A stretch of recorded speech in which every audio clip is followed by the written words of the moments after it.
வணக்க மக்களே. ஓப்பன் பண்ணி பார்த்தா இன்னைக்கு ரீகாம் 2வது நாள். ரீகாம்னா ஒரு வேலை என்னன்னு தெரியலன்னா, ஒரே டைமில் உடம்புல இருக்கிற கொழுப்பையும் குறைச்சிட்டு மசிலும் பில்ட் பண்ணுறது தான் ரீகாம். காலையில் எழுந்திரிச்சு எப்பயும் போல பல்லுக்கு ப்ரெஷ்ஷை போட்டுட்டு தண்ணி குடிச்சிட்டு ஸ்ட்ராங்காக ஒரு கடுங்காப்பியும் வாழைப்பழத்தையும் ப்ரீ ஒர்க் அவுட்டுக்கு உள்ளே தள்ளிட்டு எர்ரா வண்டி வந்து ஜிம்முக்கு கிளம்பிடுச்சு. ஜிம்முக்கு போய் பேகை வச்சுட்டு நானும் நண்பரும் வாக்கிங்க்கு கிளம்பிட்டோம். வாக்கிங்கை முடிச்சுட்டு வந்து அப்படியே பொறுமையாக வார்ம் அப் ஆரம்பிக்கலான்னு அப்படியே கையை சுற்றிட்டு இருந்தேன்.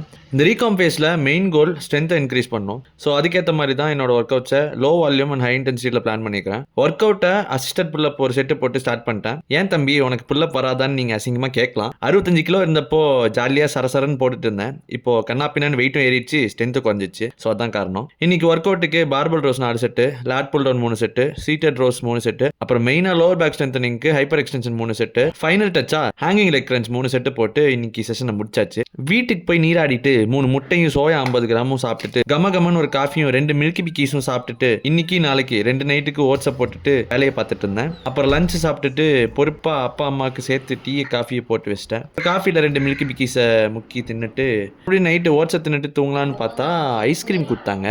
டயட்டில் இருந்துட்டு ஐஸ்கிரீம் திங்கிறியன்னு கேட்காதீங்க. கேலரிஸ்குள்ளே என்ன வேணா திங்கலாம். நாளைக்கு பார்ப்போம்.